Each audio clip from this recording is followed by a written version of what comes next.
우리 선교사님은 김윤호 장로님하고 박재성 권사님 사이 되시고요. 가족이 이제 벌써 몇 년 전서부터 나가셔서 복음을 증거하고 계시거든요. 그래서 들어오셨다 그래서 제가 부탁을 드렸어요. 주일날 오전에 한번 말씀을 전해 주십사. 그래서 복음이 어떻게 증거되어지고 얼마나 열악한 환경 속에서 주의 일들을 하시는 분들이 있는가 좀 우리가 좀 생각할 수 있는 시간도 가져보고 눈도 뜨고 나그네 여정 속에 우리가 해야 할 일이 있다면 하나님 앞에 주신 그 사명을 좀 감당해야 되는데 제가 그런 쪽에는 아주 연약해서 부탁을 드렸고 또 다음에도 기회가 있으시면 오셔서 좀 전해주세요 그렇게 부탁을 드렸거든요. 그러니까 여러분 이제 우리 선교사님 오셨을 때 여러분 여기서 편안하게 맛있는 거 잡수시고 열심히 살아가고 계시죠? 예. 자기 나라를 떠나서 살아가는 것 자체가 고생이다 그 얘기죠. 그래서 수고 많이 하십니다. 열심히 하십시오. 감사합니다. 그런 의미에서 나오실 때 환영의 박수 할렐루야 여러분 환영하시는 그런 시간 또 이제 이만큼 치실 거죠. 그러시면 안 되고 너무 수고 많이 하시니까 심차게 감사합니다. 더 열심히 해주세요. 그런 의미로 우리 선교사님 맡겠습니다. 자 선교사님 나오시겠습니다. 자 환영합니다.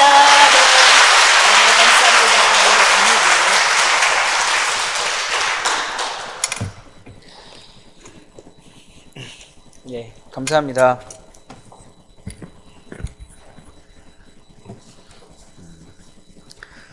예, 소개해 주신 것처럼 저는 키르기스탄, 중앙아시아에 있는 키르기스탄이라고 하는 작은 나라에 에서 온 장용국 선교사입니다. 저는 오늘 이렇게 찬양하시는 여러분들의 모습을 보니까 너무나도 반갑고요. 제가 이렇게 목사님께서 소개해 주시고 이렇게 했지만 그렇게 뭐 거창하거나 그렇게 대단한 선교사는 절대로 아닙니다. 제가 약 5년 6개월 전에 한국을 떠나서 키르기스탄에 갔거든요. 선교사님들이 보통 뭐 이렇게 처음 5년 정도 되면 뭐 이제 조금 언어 조금 하나보다 이렇게 생각하지 뭐 대단한 선교사 사역을 하는 것으로 생각지는 않습니다. 한 10년 되고 15년 되고 20년 돼야지 야 이제 좀 선교사 일 조금 하나보다 이렇게 생각을 하시거든요. 제가 있는 나라를 잠깐 소개시켜 드리면 저는 키르기스탄이라고요. 중앙아시아에 있습니다. 중앙아시아 하면은 대부분 잘 모르세요. 옛날 이렇게 생각하시면 소련 아시죠? 소련 연방 중에 있었던 그 한 나라입니다. 그러니까 지금 구소련이 되어버리죠. 러시아로 바뀌었으니까. 나라 중에 있었고요. 그러니까는, 우리가 일반적으로 연세 많으신 부모님들이나 아버님들이나들은 대부분, 빨갱이들이구나, 이렇게 생각하실 수 있어요. 공산주의 국가였었거든요, 과거에. 그래서 지금도 여전히 한국과 전쟁을 했었다라고 하는 그런 기억이 있기 때문에 그렇게 생각할 수 있는데요. 지금도 여전히, 그런 사회주의, 그런 냄새가 많이 남아있고요. 또 하나는, 키르기스탄 할 때 이 스탄이라고 하는 말의 뜻이 땅이라고 하는 뜻입니다. 땅. 그래서 전 세계적으로 스탄이라는 말이 들어가는 나라가 총 7개 나라가 있거든요. 그 모든 나라가 이제 중앙아시아에 있어요. 여러분 잘 아시는 것처럼 우즈베키스탄 있죠. 또 카자흐스탄, 투르크메니스탄, 타지키스탄, 아프가니스탄, 그리고 파키스탄, 마지막으로 키르기스탄이에요. 이 스탄이라고 하는 말에 총 7개 있는데 이 나라 7개 나라는 모두가 무슬림, 그러니까 이슬람 국가라고 이렇게 생각을 하시면 됩니다. 그 나라가 이 중앙아시아에 있는 나라인데요. 대부분 이 중앙아시아에 있는 나라는 무슬림 국가인데 그러다 보니까는 선교사님들이 들어가지 못하고 투르크메니스탄이나 이런 나라 아니면 아프가니스탄 들어보셔서 아시겠지만 굉장히 위험하신 지역이기 때문에 선교사님들이 그곳에 계시지 못하고 키르기스탄이나 이쪽에서 나와서 사역하시는 분들이 많이 있습니다. 상대적으로 키르기스탄이 조금 안전하다고 생각하시기 때문에 그러시는 것 같아요. 저는 오늘 여러분들한테 이렇게 초대받아서 목사님께서 허락해 주셔서 이렇게 초대받아서 왔지만 참 부족한 사람입니다. 뭐 대단한 선교 일을 하고 있는 것도 아니고요. 오늘 이렇게 여러분들과 같이 찬양하는 이런 모습을 보니까 참 저에게 많이 감동이 됐습니다. 왜냐하면은 꼭 고향교회에 온 것처럼 이렇게 포근한 느낌이 있고 그랬습니다. 또 우리 목사님께서 너무 인상이 좋으셔가지고 환영해 주셔가지고 제 마음이 굉장히 많이 풀리고 그렇습니다. 목사님께서 얼마나 고생이 많으시겠어요. 그 나라에 가서 이렇게 말씀하시니까. 그런데 실제적으로 그렇게 큰 고생을 하고 있는 건 아니거든요. 그러니까는 제가 이 한국에 들어올 때 좀 고민을 했어요. 제가 조금 보시면 아시겠지만 풍채가 좀 있지 않습니까? 그리고 또 이게 들어와가지고서는 여기저기에서 오시는 분들이 얼마나 고생이 많으세요 하면서 맛있는 음식을 너무 많이 사주시다 보니까는 좀 배가 많이 늘었어요. 그것 때문에 조금 제가 부담이 되는데, 처음 들어올 때는 그런 부담이 있는 거예요. 내가 이 모습 가지고 들어가면 조금 목사님들이나 이런 분들이 좀 오해하실 수 있겠다. 저분이 아주 편하게 있다가 온 것 같다. 이런 느낌이 지면 안 되기 때문에 조금 이렇게 좀 살도 좀 빼고 들어가야 되지 않을까, 이런 고민이 있었거든요. 실제적으로 그렇게 큰 고생을 하고 있지는 않고요. 굉장히 편하게 제가 살고 있습니다. 이렇게 찬양하는 모습 보니까는 너무나도 좋습니다. 왜냐하면은요, 제가 있는 곳에서는 이렇게 마음껏 이렇게 마이크가 있는 예배실이라든지 성가대가 있고, 그 다음에 마음껏 찬양할 수 있는 그러한 자유가 없기 때문에 그렇습니다. 그러니까 이슬람권, 무슬림권이 대부분이 이렇게 우리가 생각하는 것처럼 교회라고 하는 교회가 있기는 있지만, 십자가가 서 있는 교회는 키르기스탄에 단 한 군데도 없습니다. 있다고 한다면은 거기에 러시아 정교회라고 하는 교회가 있어요. 그거는 러시아하고 국가적인 관계가 있기 때문에 허락을 해주지만, 개신교회로서 십자가가 서 있는 교회는 단 한 군데도 없습니다. 십자가를 세우면 무슬림들이 와서, 이슬람 교도들이 와가지고서는 돌을 던지거나 총을 쏘거나 이렇게 테러가 발생할 수 있기 때문에 그런 위험 요소를 제거하기 위해서 일부러 십자가를 세워놓지 않습니다. 저희가 자그마한 가정교회를 지금 하고 있는데요, 많은 성도들이 모이는 건 아니고 우리가 함께 모여서 저희 집에서 함께 예배를 드릴 때, 저희가 찬양하는 것이 좋으니까 청년들이 자칫 찬양을 막 해요. 열심히 해요. 목소리 높여서 찬양할 때 저희 집사람이 와가지고 말리죠. 좀 진정 좀 해라. 너희가 아무리 은혜가 돼도 그렇게 크게 찬양을 하다 보면 옆집 사람이 듣고 신고가 들어가거나 정부에 신고가 들어가거나 그렇게 되면은 문제가 발생할 수 있기 때문에 좀 조용히 좀 해라. 이렇게 진정을 시키고 있는 상황입니다. 이렇게 그런 곳에서 있다가 이렇게 와가지고서 마음껏 찬양하는 모습도 보고, 드럼도 있고 이렇게 찬양하는 모습을 보니까 너무나도 좋은 거예요. 하지만 저희가 있는 데는 마음껏 찬양할 수 있는 그런 자유가 없습니다. 그래서 여러분들에게 부탁드리고 싶은 것은요, 여러분 찬양할 수 있을 때 열심히 찬양하세요.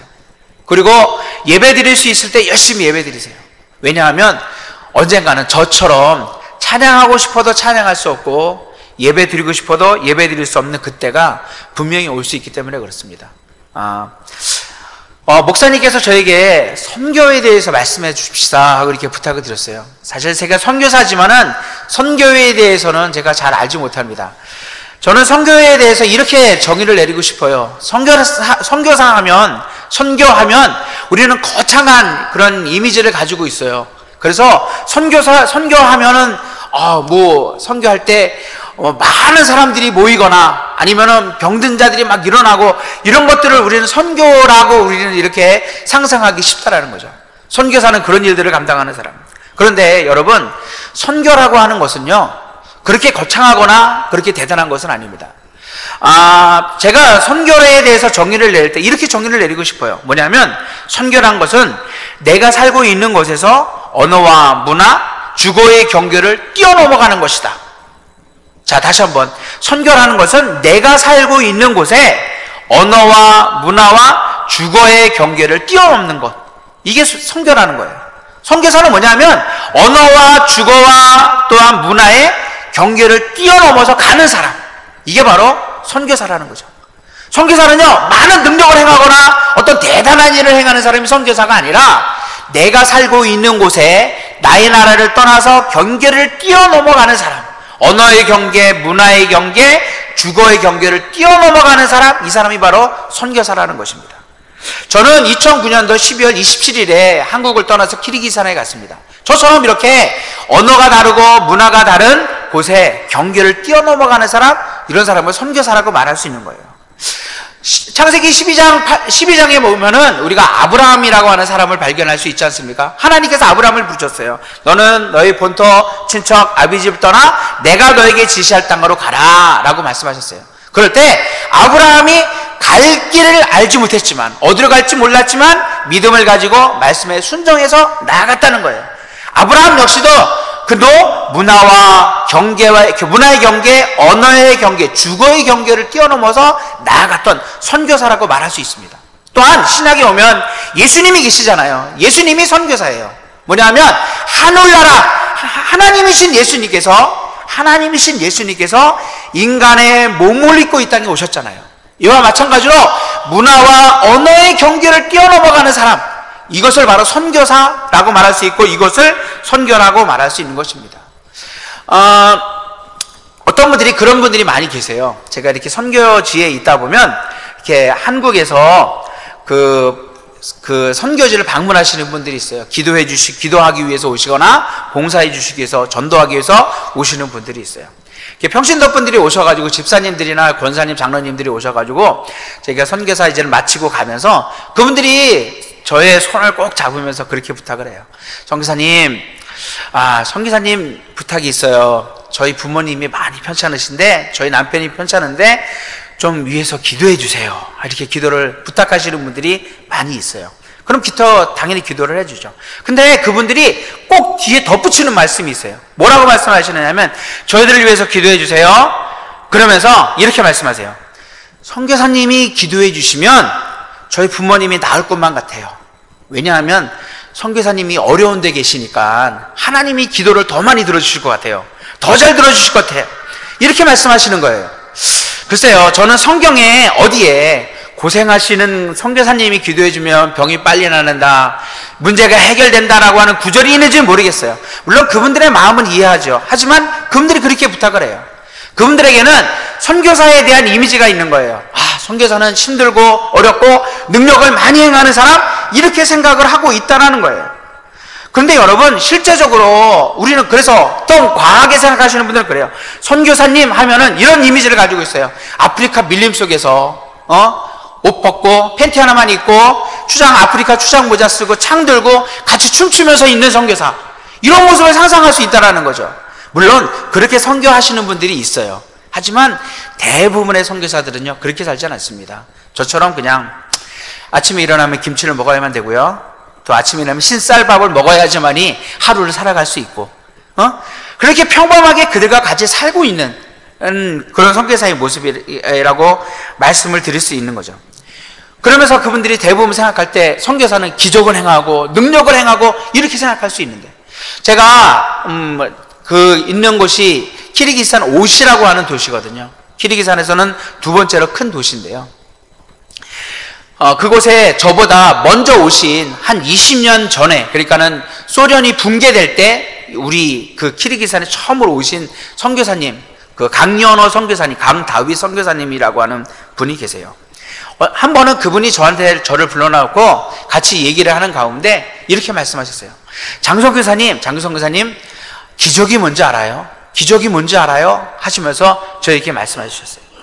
그분이 이렇게 말씀하셨어요. 기적에 대한 대답을 내주시면서 이렇게 말했어요. 그분은 20년 전에 키르기스탄에 들어오셔가지고 이제 자녀를 4명 낳고, 그 다음에 이제 첫째 딸이 올해 처음으로 이제 대학에 들어가게 된 거예요.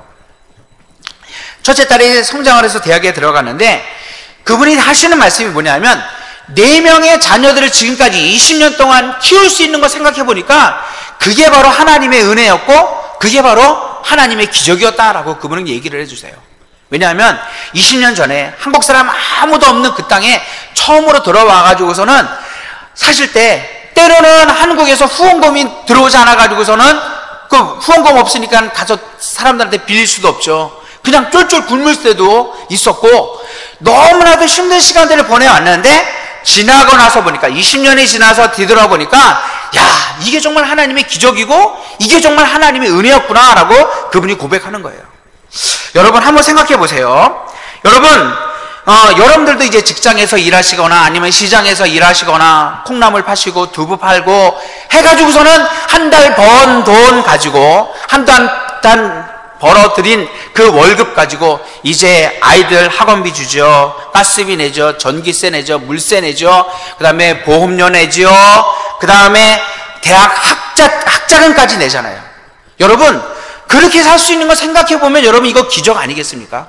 왜냐하면 하루 일당 여러분 벌어가지고서는 콩나물 팔고 두부 팔고 메리아스 팔아가지고서는 그 돈 가지고서는 그거 할 수 있는 거 생각해 보면 이게 정말 기적이고 이게 정말 하나님의 은혜가 아니겠습니까? 그런 의미에서 보면 여기 계시는 우리 아버님들은요 정말 슈퍼맨이에요. 여기 앉아 계시는 어머님들은 슈퍼우먼이들이야. 다 모두가 다 하나님의 은혜를 경험하고 있는 그러한 사람들이다라고 말씀을 드릴 수 있는 거예요. 정말 대단한 분들이죠.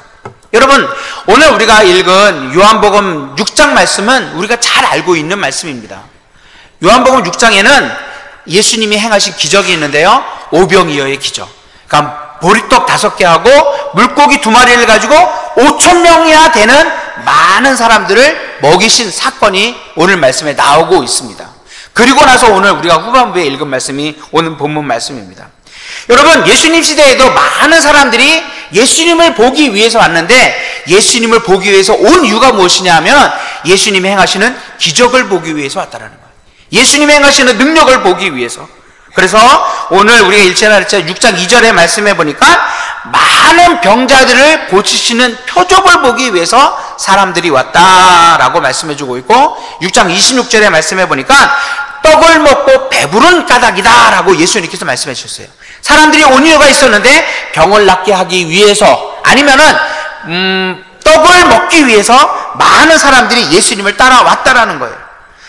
어떤 사람들은 오늘날도 마찬가지죠, 여러분. 어떤 사람들은 예수님을 믿는데 예수님을 믿는 이유가, 어떤 사람들은 병을 낫기 위해서 예수를 믿습니다. 어떤 사람들은 기적적으로 사업과 가정의 문제를 해결받기 위해서 믿습니다. 어떤 사람들은 자신의 성공을 위해서 예수를 믿는 사람들도 있다라는 겁니다. 그런데 여러분 아십니까? 예수님께서 이 땅에 오신 이유는 우리에게 어떠한 성공을 주시기 위해서나, 아니면 우리에게 빵을 주시기 위해서나, 아니면 아픈 나의 몸을 치료해 주시기 위해서 예수님이 오시지 않았다라는 거예요. 예수님이 이 땅에 오신 이유가 무엇입니까? 예수님은 우리에게 영원한 생명, 영생을 주시기 위해서 이 땅에 오셨다라는 거예요. 그런데 사람들은 생각할 때 그냥 예수님은 나에게 빵을 먹여줄 수 있는 분, 아니면 나의 사업을 도와줄 수 있는 분, 아니면은 우리 가정의 문제 정도를 해결해 줄 수 있는 분 정도로 생각할 수 있다는 것입니다. 아니요, 예수님은 우리에게 오신 이유는, 이 땅에 오신 이유는 우리에게 영생, 영원한 생명을 주기 위해서 이 땅에 오셨다는 것입니다. 제가 살고 있는 이 키르기스탄에는 인구의 85%가 무슬림입니다. 이슬람. 기독교인은 0.2%가 예수를 믿는 사람이다라고 그냥 잠정적으로 그렇게 통계를 우리가 얻었어요. 대부분이 예수를 믿는 사람이 없습니다. 우리가 이렇게 보시면은 한국에서는 우리가 가끔씩 외국인 노동자나 아니면은 외국에서 시집 온 그런 자매들을 우리가 만날 수 있는데, 뭐 그런 사람들이 무슬림이고 이슬람들이거든요. 우리나라에서는 보면 무슬림을 오히려 더 신기하게 보잖아요. 없으니까. 그런데 한국에서, 그 키르기스탄에서는요, 대부분이 이슬람이고 무슬림입니다. 그렇기 때문에 혹시라도 한 사람이 예수를 믿는다, 기독교인이다 라고 하면 굉장하게 신기하게 쳐다봅니다. 그런데 신기하게 쳐다보는 게 우리가 생각하는 것처럼 야, 너 대단하다 이런 게 아니라, 우리가 그럴 때 있잖아요. 우리 시골에서도 보면 옛날에 이단을 믿는 사람들이 가끔씩 보면 우리 주변에도 있지 않습니까? 뭐 여호와 증인이나 뭐 남녀 호랑개교 뭐 이런 종교를 믿는 분들이 있는데, 그런 분들을 볼 때 우리들은 야, 참 얼굴 멀쩡하게 생겨가지고 왜 남녀 호랑개교를 믿어? 참 이상한 사람이다라고 이렇게 쳐다보시잖아요. 키르기스탄에는 무슬림들이 기독교인들을 쳐다볼 때 그렇게 쳐다봅니다. 딱, 야, 참 못났지. 어떻게 예수를 믿을 수 있어? 참 어떻게 기독교인이 될 수 있어? 이러한 조롱의 눈으로 그들을 쳐다보게 됩니다. 제가 그 키르기스탄에서 신학교 사역을 제가 지금 하고 있습니다. 신학교에서 지금 가르치고 있는데, 저하고 같이 신학교 사역을 하고 있는 한 자매가 있습니다. 그 자매가 예수를 믿었어요. 예수를 믿고 나서 정말 자기의 삶을 하나님 앞에 드리기로 헌신을 한 거죠. 그리고 나서 이제 자기가 집에 부모님 엄마를 만나러 이제 집에 갔어요. 엄마가 무당이었어요. 그리고 아버지는 무슬림이었고. 그런데 이 딸이 예수를 믿는다라고 하는 얘기를 듣고 나서 이 어머니가, 그 전에는 이 딸을 너무나도 사랑하고 언제나 반겨주고 그러던 어머니였는데 갑자기 이분이 돌변한 거예요. 그러더니 이 딸을 넘어뜨리고 갑자기 목을 조르기 시작했어요. 그러면서 예수를 믿는 너를 내가 죽이겠다 그런 거예요. 그래서 목을 막 줄이는 거예요. 거의 숨이 넘어갈 만큼 그렇게 위기가 있었는데 이 자매가 겨우 엄마를 뿌리치고 집을 뛰쳐서 도망쳐서 나와버렸습니다. 그리고 나서 며칠이 지났는데 그때부터 문제가 생기기 시작했어요. 이 아이나굴이라고 하는 자매였는데 이 자매의 어머님이 갑자기 시름시름 앓기 시작하는 거예요. 그리고 나서 이 어머님이 돌아가시게 됐어요. 돌아가셨는데 이 자매가 어머니가 돌아가셨는데도 불구하고 집에 들어가지 못했습니다. 왜냐하면 이 집의 형제들이 너 때문에 엄마가 돌아갔다는, 엄마가 죽었다라는 거예요. 그래서 내가 너를 죽이겠다. 너가 예수를 믿었기 때문에 우리 엄마가 죽은 거야. 그래서 내가 너 가만히 두지 않겠다. 너 죽이겠다. 매일매일 전화 걸어가지고 협박하고 전화 걸어서 나쁜 말하고 이렇게 하는 거예요. 이 자매가 그곳에 살지 못해가지고 집을 뛰쳐나와가지고서는 다른 곳에 숨어서 러시아에 가서 숨어 있다가 최근에 돌아와서 같이 사역을 하고 있거든요. 여러분, 우리가 생각하는 것처럼 예수 믿는 건 이런 거야 라고 생각하는 것이 키르기스탄의 전혀 다른 모습으로, 예수를 믿는다라는 것은 어쩌면 큰 대가를 지불해야 하지만 예수를 믿을 수 있는 그런 환경 가운데 놓여 있는 사람이 많이 있습니다. 저와 같이 예배를 드리고 있는 한 자매가 있는데요, 그 자매는 자르큰 아이라고 하는 그런 자매예요. 그 자매 역시도 예수를 믿는데 부모님에게 예수 믿는다라고 얘기할 수 없습니다. 왜냐하면 내가 예수를 믿는다라고 얘기하는 순간 부모님으로부터 매를 맞거나 너 더 이상 학교 다니지 마, 출입 통제를 당하거나 이렇게 되기 때문에 그래요. 아니면은 형제들로부터 따돌림 당하기 때문에. 제가요 선교사지 않습니까? 명색이 선교사면 가가지고 당연히 야 너희들 예수를 믿었으면 이제 예수님을 전해야 돼, 전도해야 돼, 복음 전해야 돼 라고 말하는 걸 당연한 건 아니겠습니까? 그런데요 제가 저와 같이 예배를 드리고 있는 그런 학생들에게 너희들 전도해라 라고 하는 말을 쉽게 할 수 없습니다. 왜냐하면 혹시라도 그 애가 정말 마음이 뜨거워져 가지고서는 말씀의 은혜를 받고 가서 아이들한테 아무에게나 가가지고는 학교 자기 클래스에 있는 같이 공부하고 의대에서 공부하고 있거든요. 그 자매가 가가지고서는 학생들한테 너희들 예수 믿어야 돼, 너희들 예수 믿자 라고 말하는 순간 어떤 일이 벌어지게 되느냐 하면 그 반 안에 있는 사람들이 모두 무슬림이기 때문에 그 아이는 따돌림을 당하게 됩니다. 그리고 잘못하면 그 아이는 거기서 공부하지 못하고 쫓겨날 수 있는 그런 일들이 벌어질 수 있다는 거예요. 여러분, 이 자매가, 제가 두 자매에 대해서 아이나굴에 대해서 얘기해 드렸고 자르큰 아이에 대해서 말씀드렸지만 이 자매들이 정말 예수님의 복음의 말씀을 들었을 때 단지 나의 성공을 위해서거나 아니면 떡을 먹기 위해서거나 아니면 사업의 문제를 해결받기 위해서 예수를 믿었다라고 한다면은 이런 어려움이 있거나 따돌림이 있거나 이런 것들이 있을 때 아마 예수를 믿지 못하고 포기해버리고 말았을 거예요. 그런데 이 자매들, 예수 믿는 사람들은, 키르기스탄에서 예수 믿는 사람들은 그런 어려움과 환경 가운데서도 믿음을 지키고 있다는 거예요. 왜냐하면 영생의 말씀 때문에, 예수님이 영생이 되시기 때문에 예수님을 포기하지 아니하고 어려움이 있고 어려움과 환난이 있다고 하더라도 믿음을 지키고 나아가고 있다는 것이죠. 예수님께서 이 땅에 오신 것이 예수님이 단지 빵을 먹여주기 위해서나 아니면 우리의 성공을 위해서 온 것이 아니라 예수님이 영생을 주시기 위해서 영생의 말씀을 하실 때 이것을 들었던 많은 사람들이 반응이 나옵니다. 우리 한번 6장 60절 말씀 한번 같이 한번 읽어보도록 하겠습니다. 요한복음 6장 60절 말씀입니다. 같이 한 목소리로 읽겠습니다. 시작. 이 말씀은 어렵도다. 누가 들을 수 있느냐 한데. 그렇습니다. 예수님의 이 말씀을 듣고 나서 사람들의 반응이 나오는데 그 말씀이 어렵다라고 이렇게 했다는 거예요. 그리고 6장 66절의 말씀에 보니까 그때부터 제자 중에 많은 사람이 떠나가고 다시는 그와 함께 다니지 아니하더라라고 이렇게 말씀해 주고 있습니다. 사람들은요, 하나님의 말씀을 듣고 반응이 나오는데 어떤 사람들은 아 맞다, 이 말씀에 순종해야지 라고 반응하는 사람이 있는가 하면, 어떤 사람들은 하나님의 말씀을 들었을 때 자기의 목적과 나의 생각과 다르면 이렇게 핑계를 댑니다. 아, 하나님의 말씀이 어렵다, 하나님의 말씀이 이해가 안 되는데 라고 거절을 한다라는 거예요. 하나님의 말씀을 들었던, 예수님의 말씀을 들었던 제자들 중에 대부분의 사람들은 모두가 다 그 말씀을 듣고 나서 이 말씀이 어렵다 하면서 다 떠나가 버리고 말았다는 거예요. 여러분 생각해 보십시오. 예수님께서 기적을 행하실 때, 오병이어의 기적, 보리떡 5개 하고 물고기 2마리를 가지고 예수님이 5,000명이나 먹이시는 기적을 행할 때 사람들은 감동했을 거예요. 많은 사람들이 야, 정말 예수님 대단하다, 예수님은 정말 놀라운 분이야 라고 반응을 했지만, 예수님께서 영생의 말씀을 주실 때, 영생의 말씀을 할 때 그렇게 감동했던 사람들, 떡을 먹으면 감동을 받았던 그 많은 사람들이 모두가 다 야, 예수님의 말씀 어렵다, 힘들다 하면서 다 떠나버리고 말았다라는 것입니다. 여러분, 오늘 교회도 그렇지 않습니까? 기적이 나타나면 그곳에 사람들이 몰립니다. 병나는 어떤 그 권사님이나 목사님이 계시다라고 하면 그곳에 엄청나게 많은 사람들이 몰립니다. 그런데 예수님을 따를 것을 요구하고 헌신을 요구하고 믿음을 요구하고 순종을 요구할 때 사람들의 반응은 야, 목사님의 말씀이 너무 어려운 것 같아, 목사님의 말씀을 어떻게 따를 수 있겠어, 목사님이 너무 현실적이지가 못해 라고 반응하면서 떠나가 버리게 된다라는 거죠. 여러분, 제가 선교사의 전에 들었던 이야기 중에 이런 얘기가 있어요. 강큰 남편 시리즈가 한국에서 유행을 했대요. 강큰 남자가 어떤 사람이냐 하면,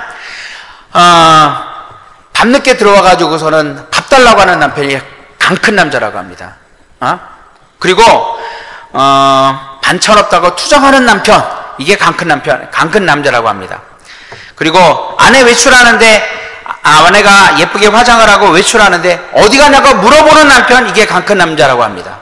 그리고 외출하고 돌아온 아내에게 어디 갔다 왔냐라고 물어보는 남편, 이 남편도 강큰 남자라고 합니다. 마지막으로 아내가 연속극을 보고 있는데 채널을 돌리는 남편, 이분이 바로 강큰 남자라고 얘기를 합니다. 혹시라도 여러분들 중엔 강큰 남자가 계십니까? 그런데 여러분, 강큰 남자만 있는 것이 아니라 강큰 목사도 있습니다. 강큰 목사 아십니까? 강큰 목사는요, 죄에 대해서 설교하는 목사가 강큰 목사래요. 그리고 회개하라, 설교 시간에 회개하라 외치는 목사가 강큰 목사라는 거예요. 왜 목사가 왜 죄에 대해서 설교를 하고 왜 회개하라고 설교하냐? 그 설교하지 말라는 거예요. 축복에 대해서 설교해주고 좋은 말 할 수 있다라고 하는 자신감을 주고 희망을 줄 수 있는 설교를 해야지, 왜 죄에 대해서 설교하고 회개하라 설교하고 헌금 내라 설교하고, 이거 설교하는 목사 강큰 목사라는 거예요. 혹시라도 여러분 강큰 목사를 보신 적이 있으십니까? 그런데 여러분, 오카노 목사님이 돌아가신 분인데 이분이 이런 얘기했어요. 뭐냐면, 사람들 비유에 맞춘 값싼 설교는 하나님 명령에 불순종하고도 회개할 줄 모르는 간큰 예배자를 양산해 내고 있다라고 그분은 얘기를 했어요. 뭐냐면, 죄에 대해서, 죄인 것에 대해서 죄라고 얘기하지 아니하고 회개해야 될 것에도 회개하지 않을 때 어떤 일이 벌어지느냐 하면, 늘 축복에 대해서만 듣고 메시지를 듣고 늘 잘 될 것이다 라고 희망에 대한 메시지만 들었던 설교사들이, 설교를 들었던 사람들이 죄를 짓고도 죄라고 느끼지 못하는 거예요. 회개해야 될 것이 분명히 있음에도 불구하고 회개하지 않는 거예요. 간큰 예배자, 간큰 성도들을 만들어내고 있다는 거예요. 이게 바로 한국교회의 위기가 될 수 있다는 거예요. 여러분, 내가 내 마음에 들지 아니하고 내 생각에 이해되지 않는다고 하더라도 하나님 말씀이 선포될 때 아멘으로 받으실 수 있는 저와 여러분 되실 수 있기를 바랍니다. 그 많은 사람들이, 제자들이 다 떠나가게 되고, 예수님의 오늘 말씀해 보니까 12명의 제자가 남았다라고 이렇게 말씀해 주세요. 한번 생각해 보세요. 떡을 먹었던 5,000명이나 되는 사람들 다 떠나갔어요. 예수님께서 말씀하실 때, 영생에 말씀하실 때 그 말씀 어렵다라고 하면서 모든 사람들이 다 떠나가 버리고 남은 사람들 12명이 남은 거예요. 12명. 그때 예수님께서 12제자에게 부르시죠. 67절의 말씀을 보니까 예수님께서 12제자에게 이르시되 너희도 가려느냐? 라고 이렇게 묻니다. 너희도 가려느냐? 그럴 때 시몬 베드로가 이렇게 대답을 합니다. 한번 우리 68절 말씀, 69절 말씀 두 절 우리 같이 한번 읽도록 하겠습니다. 6장 68, 69절 말씀. 시작. 시몬 베드로가 대답하되 영생의 말씀이 주께 있사오니 우리가 누구에게로 가오리까? 우리가 주는 하나님의 거룩하신 자신 줄 믿고 알았사옵나이다. 아멘. 예. 시몬 베드로가 대답을 합니다. 주여, 영생의 말씀이 주께 있사오니 우리가 누구에게로 가오리까? 이 말씀의 베드로의 이 말씀의 뜻은 이런 뜻입니다. 많은 사람들은 그 5천 명이나 되는, 정확하게 말하면 남자의 수만 센 거니까 성경학자들은 한 2만 명의 사람들이 예수님이 만들어주는 그 떡을 먹었다라고 얘기를 해요. 2만 명의 사람들, 예수님의 떡을 먹었던, 그 기적의 떡을 먹었던 2만 명이나 되는 사람들은 예수님의 말씀을 듣고 나서 야, 그 말씀 어렵다, 힘들다, 다 떠나가 버렸어요.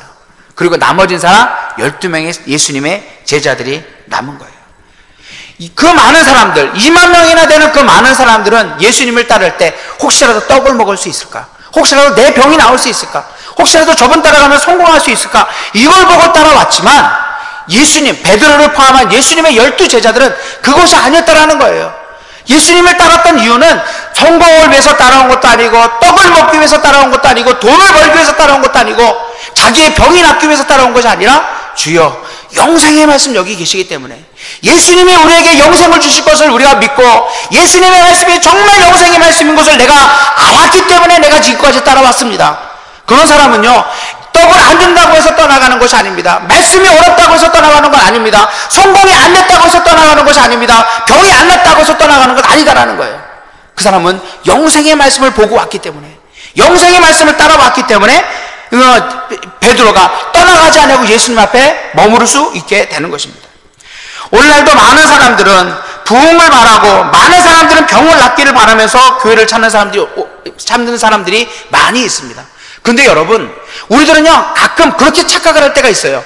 숫자의 마력에 우리가 빠질 때가 있다는 거예요. 많은 사람들이 모이면, 야, 저게 뭐가 분명히 있을 거야. 잘 되는 교회를 보면, 거기에 분명히 뭔가 있을 거야. 라고 착각을 하기 쉽다라는 거예요. 여러분, 그렇지 않습니다. 많은 사람들이, 여러분 한번 생각해 보시기 바랍니다.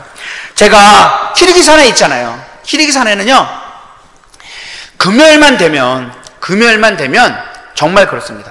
금요일만 되면 가게 문이 싹 다 닫혀요.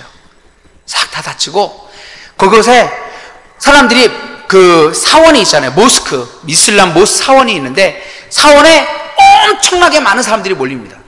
너무나 많은 사람들이 몰리다 보니까 어떻게 하냐면 길거리까지 사람들이 가죽을 펴놓고서 거기에 엎드려가지고 기도를 해요. 그리고요, 하루에도 5번씩 매일 아잔 소리가 울리게 됩니다. 기도 시간이죠. 기도 시간 알리는 소리가 울리게 돼요. 그러면 사람들이 막 몰리는 거예요. 저는 한국에 있을 때 그렇게 생각을 했어요. 아마 하나님 보시기에 한국 사람만큼 열심히 믿음 있는 사람이 아마 없을 거야 라고 생각을 했는데, 아니요, 그렇지 않습니다. 키르기산에 있는 그 무슬림들을 보니까 열심으로 따지자 그러면 한국 사람 못지않아요. 얼마나 열심히 믿는지 몰라요. 그런데 여러분, 그렇게 많은 사람들이 모이는데, 그렇게 많은 사람들이 모이지만 기도 시간이 되고 그다음에 그 모이는 날이 되면 엄청나게 많은 사람들이 모이게 되지만 그 사람들이 하나도 부럽지 않은 이유가 무엇이겠습니까? 그곳에는 영생이 없기 때문에 그래요. 그 안에는 생명이 없기 때문에 그렇다는 거예요. 많은 사람들이 모인다고 해가지고 거기에 생명이 있는 것 아니고 거기에 영생이 있는 것이 아니다라는 거예요. 여러분, 중요한 것은 이것입니다. 한 사람이 중요합니다. 오늘 말씀에 나오는 5천 명이나 되는 많은 사람들, 떡을 먹었던 많은 사람들은 다 떠나갔지만 한 사람, 베드로가 예수님 앞에 머물렀다는 거예요. 그러면서 주여, 영생의 말씀 여기 계시오매 우리가 누구에로 가오리까? 라고 고백을 했더라. 한 사람, 이렇게 고백할 수 있는 한 사람, 이 사람이 얼마나 중요한 사람입니까? 그래서 예레미야 5장 1절의 말씀에 보니까 이렇게 돼 있어요. 너희는 예루살렘 거리로 빨리 다니며 그 넓은 거리에서 찾아보고 왔라. 너희가 만일 정의를 행하고 진리를 구하는 자를 한 사람이라도 찾으면 내가 이 성읍을 용서하시리라 라고 말씀해 주셨어요. 뭐냐면은 예루살렘 성에 하나님이 찾았던 사람은 한 사람이었다라는 거예요. 정의를 행하는 한 사람, 공의를 행하는 한 사람을 찾았어. 그리고 그 한 사람 있으면 내가 예루살렘 성을 용서하겠다라고 말씀해 주셨어요. 그런데요, 결국 예루살렘 성은 멸망당했습니다. 왜요? 의인 한 사람이 없기 때문에. 하나님의 공의를 행하는 사람 한 사람이 없기 때문에 결국은 멸망을 당하게 되어버리고 말았다는 거예요. 로마서 5장 19절의 말씀에 보면 이런 말씀이 있습니다. 한 사람이 순종치 아니함으로 많은 사람이 죄인 된 것 같이 한 사람이 순종하심으로 많은 사람이 의인이 될 것이다 라고 말씀해 주셨어요. 한 사람, 그 한 사람이 너무나도 중요한 사람이라는 것입니다. 여러분, 이곳에 계시는 많은 분들이 계시는데요, 저는 그렇게 생각합니다. 이곳에 있는 한 사람 한 사람은 너무나도 중요한 사람입니다. 자, 우리 한번 따라해 보시기 바랍니다. 나는 소중한 사람입니다. 예, 그렇게 하면 재미가 없고요, 가슴을 치시면서 나는 소중한 사람입니다. 네, 그냥 그게 마음에 받아들이지 않아도 믿음으로 받으시기 바랍니다. 예, 상관없이 하나님 여러분들 보시기에 너무나도 소중한 사람들이에요. 믿으십니까? 그렇습니다. 여러분은 모두가 다 소중한 사람입니다. 왜냐하면 이 땅의 소망이 한 사람 여러분들에게 있기 때문에 그래요.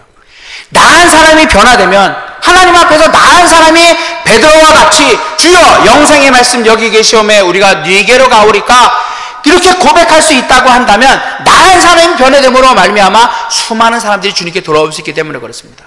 여러분 한번 생각해 보시기 바랍니다. 예수님이 인간적인 욕심이 없었겠습니까?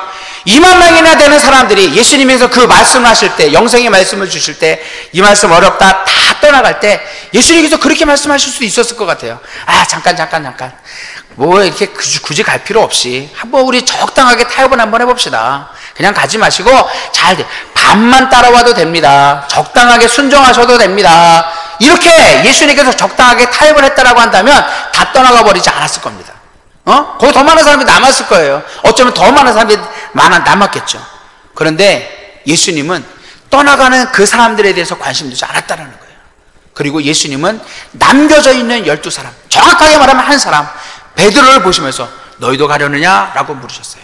그리고 주여 영생의 말씀 여기 계시오매 우리가 네게로 가오리까? 이렇게 말했던 베드로, 그 한 사람, 우리가 성경의 말씀 보면 알지 않습니까? 그 한 사람 베드로가 변화되었더니 수많은 사람들이 주님께 돌아오게 되는 거예요. 다 많은 사람들이 돌아오게 되는 거예요. 그런 의미에서 우리 한 사람은 너무나도 소중하신 분입니다. 이곳에 있는 한 사람 너무나도 중요한 사람들입니다. 제가 2009년도 12월에 키르기산에 갔다고 말씀드렸습니다. 제가 키르기산에 가가지고 저희 단체에서는 2년 동안은 언어 공부를 꼭 할 수 있도록 합니다. 이제 언어 기간 2년을 지내고 나서 저희가 과연 키르기산에 어디에 가서 사역을 해야 될 것인가를 놓고 심각하게 고민하는 가운데 저희가 살고 있는 키르기산 오시라고 하는 도시로 가려고 이렇게 결정을 했습니다. 저희가 수도에서 저희가 살고 있는 이 키르기산 오시라고 하는 도시는 12시간, 자동차로 12시간 떨어져 있는 그 도시입니다. 저희가 오시로 간다고 할 때 저희 같이 사역하고 있는 다른 분들 모두가 다 반대를 했어요. 왜냐하면 오시는 무슬림들이 너무 많다. 그리고 지방이기 때문에 위험하다. 그곳에 가면 사역을 해도 사역이 안 될 거다. 교회를 해봤자 교회가 안 될 것이다 라고 이렇게 얘기를 했어요. 근데 저희들 기도하는 가운데 순종해서 그곳에 하나님이 우리와 함께 하실 것이다 라고 하는 그런 믿음을 가지고 우리가 드디어 이제 키르기산의 오시에 가게 되었거든요. 근데 사실 교만한 마음도 있었던 것 같아요. 뭐냐면 다른 사람 다 안 돼도 우리가 가면 될 거야, 이러한 그런 마음이 있었던 것 같아요. 주변의 반대를 무릅쓰고 저희가 오시에 내려가 가지고서는 키르기즈 한 자매를 만났어요. 아까 말씀드렸던 자르큰 아이라고 하는 의대에서 공부하고 있는, 지금은 3학년인데 그 자매를 우리가 만나서 그 자매와 같이 함께 예배를 드리게 되었어요. 그 자매와 이렇게 예배를 드리면서, 처음 예배를 드리면서 저희들한테 기대가 있었어요. 이 자매를 통해서 더 많은 사람들이 오게 될 거고 우리가 함께 예배 드릴 수 있겠구나, 우리 교회가 되겠구나, 이런 기대가 있었거든요. 근데 키르기산에서는요, 법적으로 종교법이라고 하는 법이 있습니다. 키르기산의 법적으로 18세 이하 되는 사람들에게는 성경을 가르칠 수가 없고 전도를 할 수가 없고 종교 교육을 시킬 수가 없습니다. 그리고 그 나라의 법으로는 현재로는 500명인데 그때 당시에는 200명 이상 되는 사람들이 모이게 되면 그것을 교회로 허락을 해줬어요. 그러니까는 사실 저희도 지금 가정에서 예배를 드리고 있고, 키르기산의 대부분의 선교사님들은 이런 우리가 생각하는 교회라고 하지만 이런 건물이 있거나 십자가가 있거나 성가대가 있거나 마이크가 있는 그런 교회가 아니라 대부분은 가정에서 이렇게 예배를 드립니다. 한 15명, 20명, 많이 모이면 그 정도. 왜냐하면 주변에 있는 사람들이, 그 주변에 있는 이웃들이 신고를 하거나 뭐 이렇게 경찰에 알리게 되면 문제가 생기기 때문에 많은 사람들이 모이지 못하고 이게 가정교회, 우리 구역예배 드리는 것처럼 그렇게 예배를 드리고 이렇게 합니다. 그래서 지금은 500명 이상 돼야지만이 이제 교회가 될 수 있고, 그런데 500명 모으는 것이 너무나도 어렵잖아요. 그래서 대부분은 지하교회, 가정교회를 그렇게 하고 있습니다. 제가 1년 정도 그 자매와 같이 예배를 드리는 가운데 하나님이 함께 해주실 것이다 라고 하는 그런 기대가 있었지만 1년이 지나니까는 저도 소진되고 저희 집사람도 사모 선교사도 소진이 되고 너무나도 낙심이 되더라고요. 왜 이것밖에 안 될까? 난 잘 될 줄 알았는데 하나님 함께 해주시면 이 기적의 이 옷에서 뭔가 큰일이 일어날 거다 라고 하는 그런 기대가 있었는데 1년이 지나는데 여전히 예배 드리는 자매는 한 자매, 우리 가족 식구하고 한 자매가 와서 예배를 드리는 거예요. 그래서 너무나도 낙심되는데 어느 날 이 요한복음 6장의 이 말씀을 우리가 같이 묵상을 하면서 같이 예배를 드리게 되었어요. 하는 가운데 많은 사람들이 있었지만, 떡을 먹었던 많은 사람들 다 떠나갔지만 베드로 한 사람, 주여 영생의 말씀 여기 계시오매 우리가 누게로 가오리까 고백했던 베드로 한 사람이 변화된 다음에 많은 사람들이 변화됐다라고 하는 그 말씀을 우리가 같이 읽을 수 있었어요. 그러면서 저희 가운데 그런 확신이 있었습니다. 그래, 맞다. 이 한 사람, 이 아이는 어린아이지만, 여자아이지만, 이 아이가 어린아이지만 이 아이는 자기의 성공을 위해서 온 것이 아니었습니다. 이 아이는 단지 한국어를 배우기 위해서 온 것이 아니었고, 이 아이는 빵을 얻어먹기 위해 나에게 돈을 달라고 해서 온 것이 아니었습니다. 정말 영생의 말씀 되시는 예수님 때문에 그 아이는 이곳에 와가지고 같이 우리와 함께 예배를 드리고 있는 자매였어요. 그 자매를 보니까, 이 말씀 보면서 이 자매를 보니까, 그래, 이 자매가 비록 한 사람이지만 베드로와 같이 변화되기만 한다면, 이 자매가 새로워지기만 한다면, 그래, 이 자매를 통해서 이 땅이 변화될 것이다, 이 땅이 새로워질 것이다 라고 하는 그런 기대와 확신이 제 가운데 생기게 되었습니다. 여러분, 그렇습니다. 우리 주변에 있는 한 사람, 내가 섬기고 있는 한 사람, 내가 구역에서 아니면 주일학교에서 섬기고 있는 그 한 사람, 그 한 사람은 너무나도 중요한 사람입니다. 왜냐하면 그 한 사람이 변화될 때, 그 한 사람이 주님께 돌아가게 될 때, 그로 말미암아 베드로를 통해서 많은 사람들이 주님께 돌아왔던 것처럼 많은 영혼들이 주님께 돌아올 수 있기 때문에 그렇습니다. 여러분, 우리가 섬기는 그 일에 이 마음을 가지고 섬길 수 있게 되기를 바랍니다. 내가 하는 일이 너무나도 보잘것없어 보이고 너무나도 작아 보인다고 하더라도 내가 섬기는 한 사람, 그 한 사람이 변화되기를 위해서 기도하실 수 있는 저와 여러분이 되실 수 있기를 바랍니다. 잠깐 제가 준비한 영상이 한 가지 있는데요. 우리 오시하고 그다음에 우리 키르기스탄에 대한 영상이 있는데 잠깐 보시고 제가 말씀 마무리하고 마쳤으면 좋겠습니다.